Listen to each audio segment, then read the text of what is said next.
अभ्यास साधन के आश्रय ही विश्व शांति की कल्पना संभव हो सकेगी। स्वामी जी ने लिखा, क्या आचरण होना चाहिए हमारा ताकि विश्व में, ब्रह्मांड में, प्रकृति में शांति का समावेश हो। उन्होंने लिखा, उन्होंने प्रार्थना की, उन्होंने तप किया परम शांति के लिए।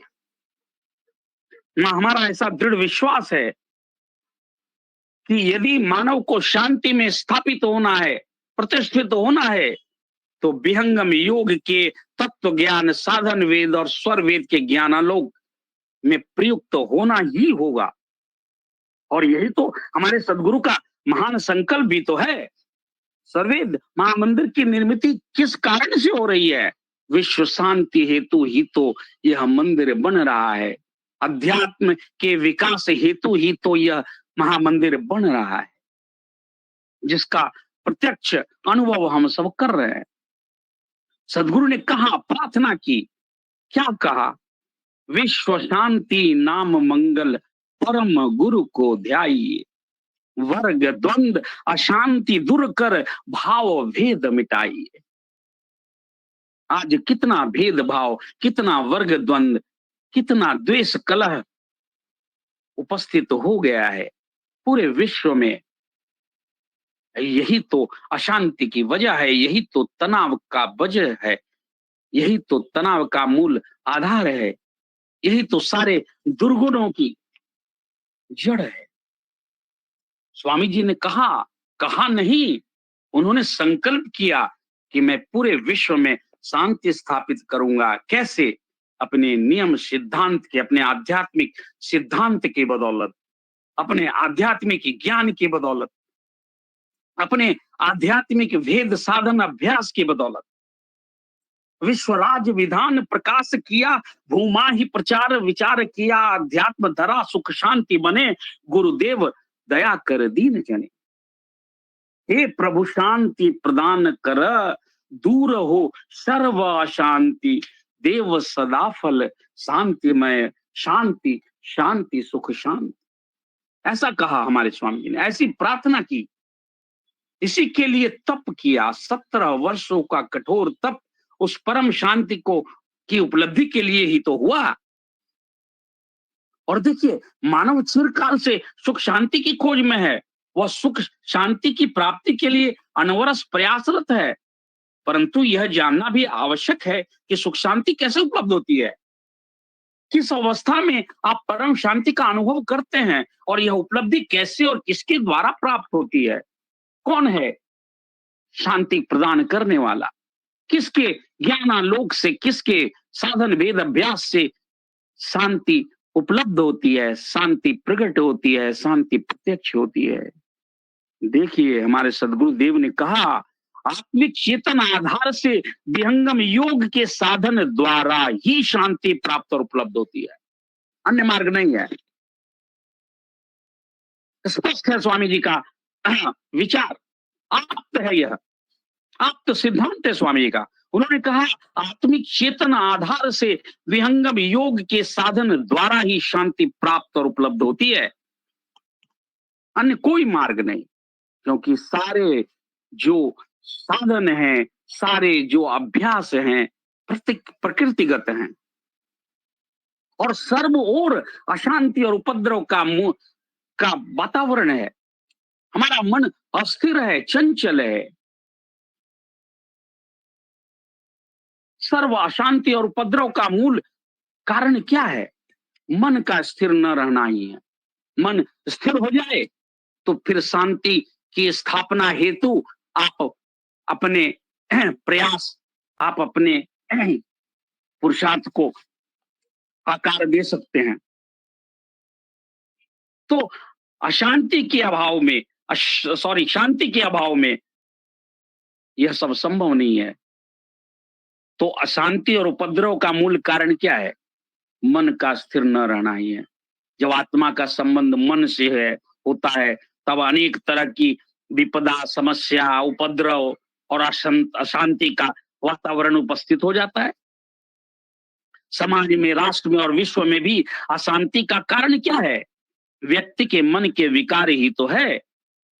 मन के दूषित होने से, अनियंत्रित होने से, चंचल होने से अनेक प्रकार के दोष, दुर्गुण, वर्ग, द्वंद्व, शांति, ईर्ष्या, द्वेष और अशांति कारक प्रवृत्तियां भी मैं कहूं तो अतिशयोक्ति नहीं है। अशांति कारक वृत्तियां पनपने लगती है और हमें विदित ही है कि मन में अशुद्ध वृत्तियों का भाव कैसे उत्पन्न होता है? अनियंत्रण से, अध्यात्म के अभाव से, आपके आचरण से, आपके खान पान और व्यवहार से, इसी से मन में अशुद्धि आती है ना, और तो कोई कारण नहीं है। और हमें विदित है कि मन के संबंध से ही सुख दुख की प्रतीति होती है। जब आत्मा का संबंध मन से छूट जाता है तब सब इंद्रियां शांत हो जाती है, स्थिर हो जाती है।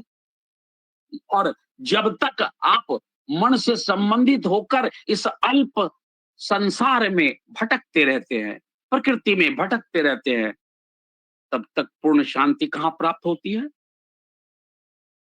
मना उदय संसार है, नहीं मन नहीं संसार, योगी मन को वश करे। कैसे वश करता है? अनुभव शब्द आधार, जिन जीता मन पवन को, योगी ताको जान, औरो सर्व विडंबना, धोखा कर्म पिछान।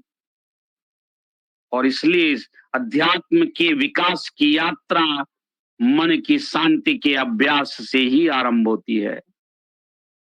सर्वप्रथम तन को शुद्ध किया जाता है, तन को स्थिर किया जाता है, तन को शांत किया जाता है, फिर मन को शांत किया जाता है, फिर आत्मिक शक्तियां शांत होती है और जागृत होती हैं, और तब अध्यात्म पथ विकसित होता है। यह सब शांति के समावेश से ही, शांति के प्रकट होने से ही तो प्राप्त होता है ना। आसन है तन शांति का, आसन है तन शांति का, मन शांति अभ्यास, अनुभव आत्म शांति का, जाहि छूटे अध्यास। अध्यास कहते हैं प्रकृति को। कितना आप्त है, कितना निर्भ्रांत है ये। स्वर्गीय की वाणियां शांति के संबंध में कितना विमल संदेश दे रही हैं कि शांति के लिए क्या आवश्यक है? तन की शांति होती है, उसका भी अभ्यास होता है। मन की शांति आवश्यक है, उसका भी अभ्यास है। आत्मा की शांति, आत्म शांति भी आवश्यक है, उसका भी अभ्यास है। और जब यह उपलब्ध होता है तब क्या होता है? जा ही छूटे अध्यास। कृष्ण ने भी क्या कहा, संदेश दिया था अर्जुन को? कहा था कैसे वशवर्ती होता है मन। अर्जुन ने कहा चंचलम ही मन कृष्ण प्रमाथि बलभद्रहम तस्याहम निग्रहम मन्ये वायोरूप सिद्धस्करम सुदुष्करम।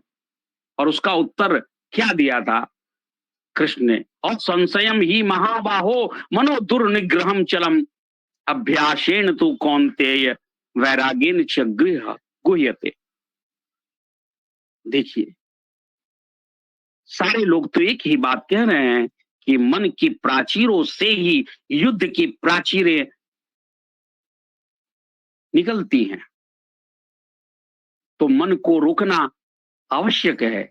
यदि हम शांति चाहते हैं तो मन पे नियंत्रण आवश्यक है, क्योंकि मन प्रमथतः चंचलतः स्वभावतः ही चंचल है, स्वभाव ही उसका है।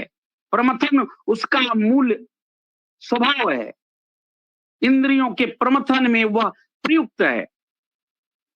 और हमारे उपनिषद की वाणी भी तो यही कहती है कि जब तक मन शांत नहीं होता तब तक आपको, आपका आध्यात्मिक पथ विकसित नहीं होता, आप निर्वाण पद को प्राप्त नहीं कर सकते।